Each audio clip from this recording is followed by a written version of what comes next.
Hi friends, ఈరోజు మా ఊరి దగ్గర నుంచి కళ్యాణ్ బ్లావ్ అని చెప్పి ఒక రివర్ ఉంటుంది. అక్కడ జీడికొళ్ళు అక్కడే దొరుకుతాయి మా ఏరియా మొత్తానికి. అక్కడికి వెళ్తున్నాం బండి మీద. చూడండి రోడ్డు ఇది. శివరాత్రి రోజు ఇక్కడ చాలా బాగా శివుడి గుడి ఒకటి ఉంటుంది.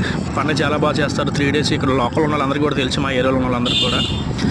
మేము జీడికొళ్ళు అంటే చాలా రోజులు అవుతుంది జీడికొళ్ళు తాగడానికి వెళ్ళి. జీడికొళ్ళు ఎందుకంటే నేను 2000 సంవత్సరాలు తాగాను కరోనా టైంలో. మళ్ళీ దగ్గర 5 years అవుతుంది. ఊరు వచ్చి ఇన్ని రోజులు ఉండడం కూడా అవ్వట్లేదని చెప్పి ఈరోజు కళ్యాణ్ బ్లావ్లోకి వెళ్తున్నాం. చూడండి వస్తాం దగ్గరలోకి. ఆల్రెడీ ఇగో ఇదే జీడికొళ్ళు అమ్మే పాయింట్.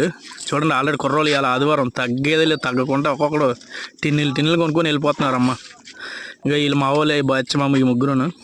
చూడండి 10 లీటర్ల టిన్ను, 5 లీటర్ల టిన్ను. చూడ గుంటలో ఆల్రెడీ 5 లీటర్ల టిన్నులు పట్టుకొని రెడీ అయిపోయారు. మా వాళ్ళు కూడా బల్లి పార్క్ చేసి మచ్చి చూస్తున్నాడు. మచ్చి అంటే టేస్ట్ చేయడానికి చూస్తున్నాడు. చూడగా ఒకరు చేస్తే సాలేదని చెప్పి ఇగో రెండో కూడా తీసుకుంటున్నాడు మా రాజేష్ గారు. తర్వాత మళ్ళీ ఇగో మా ఊరు జీవన్ వచ్చాడు. చూడండి ముగ్గురు చూసి ఆ టేస్ట్ ఎలాగో చూసి చెప్తారేమో. చూడండి ఎలాగుంది, బాగుంది.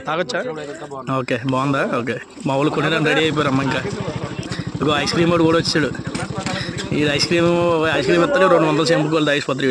మాకే 5 లీటర్లు చెప్తాం కొళ్ళు బాగున్నాయని చెప్పి 5 లీటర్ల టీని తీసుకున్నాం. ఆవిడ వెలుపుతుంది. చూడండి ఎంత బాగుందో. తాగిన తర్వాత పుల్లగా ఉంది. కొద్దిగా పులుపు వచ్చింది అన్నమాట. ఎందుకంటే టైం 12 అయిపోయింది కదా. ఎండ వస్తే కొళ్ళు పుల్లగా అయిపోతాయి.